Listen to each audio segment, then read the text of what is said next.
Good morning সবাইকে। অনেক দিন পর চলে এসেছি আবার একটা what I it in a day, মানে আমি সারাদিনে কী খেয়েছি কী করেছি। সকালবেলা উঠে একটুখানি নাটক করছিলাম, তারপরেই বানিয়ে নিয়েছিলাম একটা পাস্তা, সব সবজি টবজি দিয়ে, শীতকালে কর্ন দিয়েছিলাম, সুইট কর্ন, চা, আর আমার এই ড্রাই ফ্রুটস। অনেক দিন পর ড্রাই ফ্রুটস খেলাম, কারণ এসব ভুলে গেছিলাম ঘুরতে যাওয়ার জন্য। আর আমার ঘরটা এরকম হয়েছিল ঠিক ঘুরে থেকে আসার পর। তারপরে আজকে ডিমের ঝোল রান্না হবে, তো ওই জন্য ডিম ছাড়ানোটা আমার খুবই একটা ভালো লাগার কাজ, কেন জানি না। সেই যেমন বাচ্চাদের ডিম ছাড়াতে ভালো লাগে, তা আমারও ভালো লাগে। তো মায়ের সাথে ওটা নিয়ে একটু কনভারসেশন করছিলাম। মাকে আমি বলছিলাম, মা তুমি তো একটু ভালো চাদর, ভালো জামাকাপড়ও করতে পারো। মা বলছে আছে, কিন্তু পরি না। তো এরকমই কনভারসেশন চলছিল দুজনের মধ্যে। তার মধ্যে আমি ডিমটা ছাড়িয়ে নিচ্ছিলাম, কারণ আজকে রান্নাটা হবে উনুনে।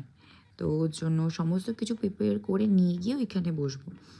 উনুনে রান্না করার কারণটা হচ্ছে খুব টেস্টি হয়। আগে একদিন মাংস করেছিলাম, তো আজকে ওই জন্যই করলাম। তো ওই জন্য করার জন্য স্নান টান করে গেছিলাম উনুনের পাশে। আমি জানি না যতক্ষণ রান্না করেছি একটুও শীত লাগেনি। আর আমার মনে হচ্ছিলো মানে ওইখানেই শুয়ে থাকা উচিত, তাহলে মনে হয় ঠান্ডাটা একটু কম লাগবে, কারণ যে হারে ঠান্ডাটা পড়েছে। তো আমি আর মা মিলে রান্নাটা করছিলাম, মা একটু হেল্প করছিলো, যেমন ওই কাঠ টাটগুলো ছোটো করে দেওয়া। খুব টেস্টি হয়েছিল। আর লাঞ্চে ছিল ভাত, বাঁধাকপির তরকারি, আলু সেদ্ধ, ধনেপাতা বাটা, বেগুন পোড়া, আর এই স্পেশালি ডিমের কারি। এখনও আমার যেন ইয়াম। তারপরে খেয়েছিলাম কমলা লেবু।